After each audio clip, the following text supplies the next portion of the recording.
사무엘하 10장 1절부터 14절까지 말씀입니다. 그 후에 암몬 자손의 왕이 죽고 그의 아들 하눈이 대신하여 왕이 되니 다윗이 이르되 내가 나하스의 아들 하눈에게 은총을 베풀되 그의 아버지가 내게 은총을 베푼 것 같이 하리라 하고 다윗이 그의 신하들을 보내 그의 아버지를 조상하라 하니라. 다윗의 신하들이 암몬 자손의 땅에 이르매 암몬 자손의 관리들이 그들의 주 하눈에게 말하되 왕은 다윗이 조객을 당신에게 보낸 것이 왕의 아버지를 공경함인 줄로 여기시나이까? 다윗이 그의 신하들을 당신에게 보내 이 성을 엿보고 탐지하여 함락시키고자 함이 아니니까 하니 이에 하눈이 다윗의 신하들을 잡아 그들의 수염 절반을 깎고 그들의 의복의 중동 볼기까지 자르고 돌려보내매 사람들이 이 일을 다윗에게 알리니라. 그 사람들이 크게 부끄러워하므로 왕이 그들을 맞으러 보내 이르기를 너희는 수염이 자라기까지 여리고에서 머물다가 돌아오라 하니라.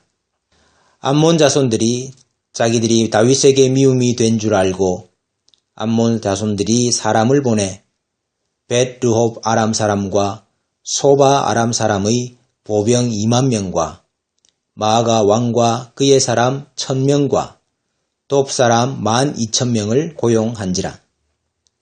다윗이 듣고 요압과 용사의 온 무리를 보내매 암몬 자손은 나와서 성문 어귀에 진을 쳤고 소바와 르홉 아람 사람과 돕과 마아가 사람들은 따로 들에 있더라. 요압이 자기와 맞서 앞뒤에 친 적진을 보고 이스라엘의 선발한 자 중에서 또 엄선하여 아람 사람과 싸우려고 진치고 그 백성의 남은 자를 그 아우 아비새의 수하에 맡겨 암몬 자손과 싸우려고 진치게 하고 이르되 만일 아람 사람이 나보다 강하면 내가 나를 돕고 만일 암몬 자손이 너보다 강하면 내가 가서 너를 도우리라. 너는 담대하라. 우리가 우리 백성과 우리 하나님의 성읍들을 위하여 담대히 하자.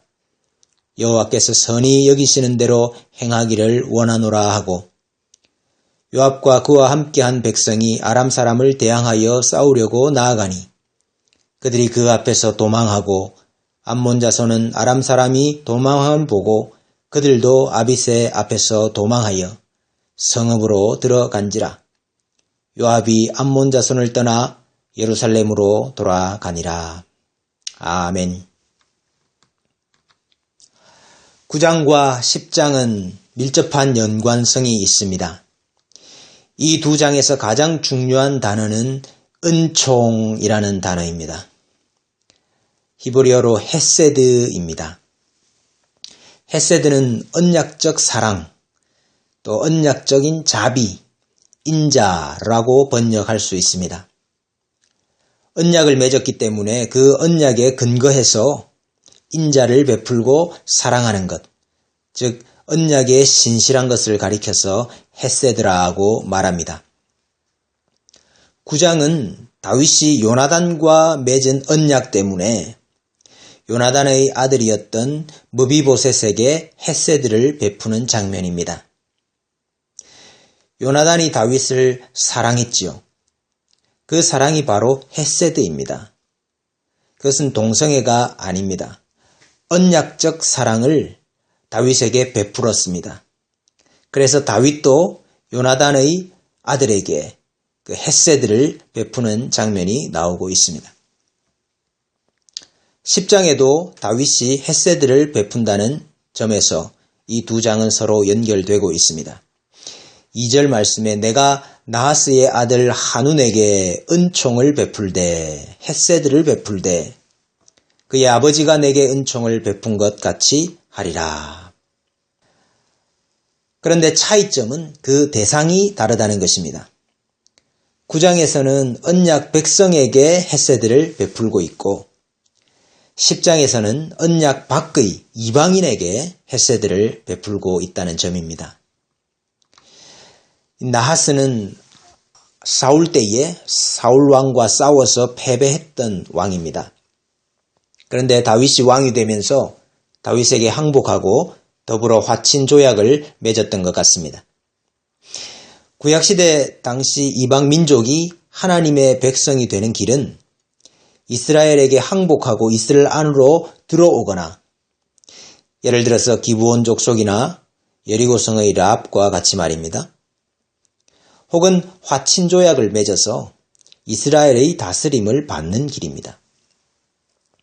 나하스가 다윗에게 항복하고 다윗과 조약을 맺은 것은 오늘날로 말하면 전도와 같은 것입니다. 나하스는 다윗, 즉 메시아에게 복종하고 메시아와의 관계를 유지했던 것입니다. 그런데 나하스가 죽었습니다. 그래서 다윗은 그 언약 관계 속에서 헤세드를 베풀기 위해서 사절단을 보냅니다. 약 80km나 되는 길이었습니다. 그런데 나하스의 뒤를 이어 왕위에 오른 한운이 다윗 왕이 보낸 사절단을 모욕합니다. 수염을 자르고 옷을 중동 볼기까지 자릅니다. 이것은 전쟁 포로들에게나 하는 일이었습니다. 즉 다윗과의 언약 관계를 파기한 것이요, 언약적인 헤세드를 발로 차버린 행위입니다. 결국 이 일로 전쟁이 일어나게 됩니다. 다윗이 전쟁을 한 이유는 선의를 악으로 갚았기 때문에 복수한 것이 아니었습니다. 언약 관계를 파기했기 때문입니다. 이방이 이스라엘과 맺은 언약을 파기하면 살 길이 없습니다. 당시 메시아인 다윗을 대적하는 것은 하나님의 대적이 되는 것이기 때문입니다. 이방이 망하는 것은 그들이 하나님의 은혜를 거절했기 때문입니다. 오늘날에도 많은 사람들이 하나님의 은혜를 저버리고 발로 차고 있기 때문에 멸망의 길로 가고 있습니다. 메시아이신 예수님께 복종하고 섬기지 않기 때문에 그들이 멸망의 길로 가고 있는 것입니다.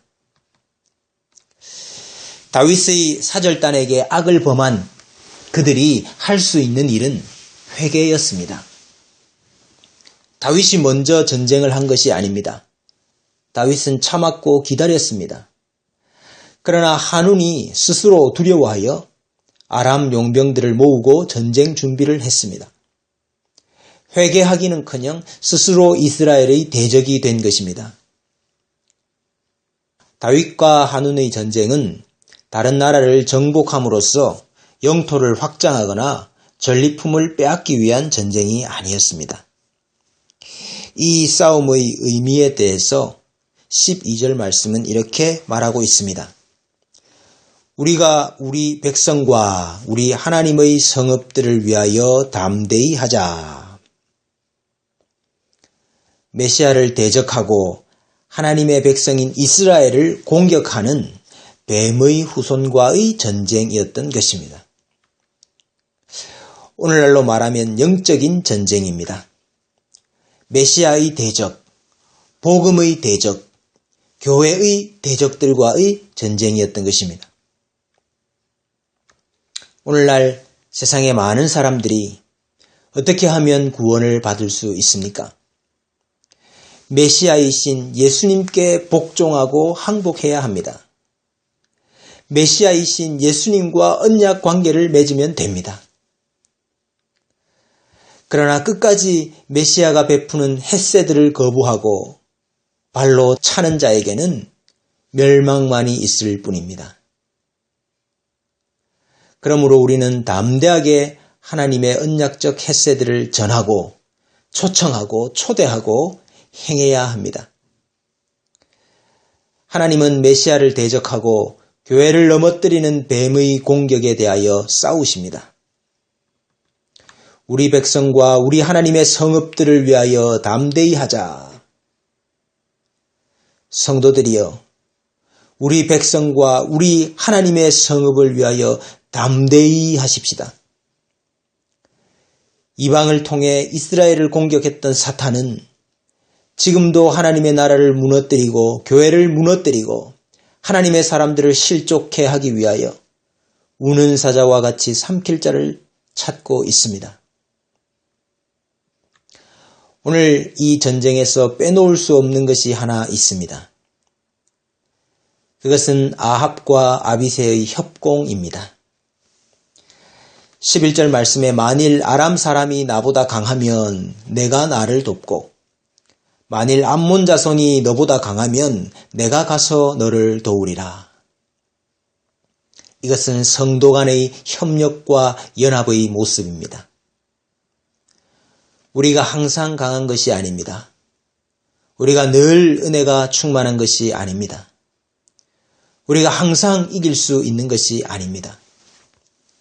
그러므로 성도들 간의 연합과 협력이 필요합니다.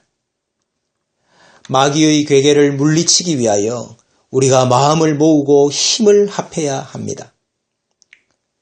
서로 자기 전과를 올리기 위해서, 서로 자기가 더 능력 있는 장군임을 드러내기 위해서 서로 시기하고 견제하고 경쟁하는 것이 아니라 하나님의 백성과 성읍을 위하여 협력하고 협동하고 연합할 때에 하나님의 나라가 온전히 세워질 것입니다.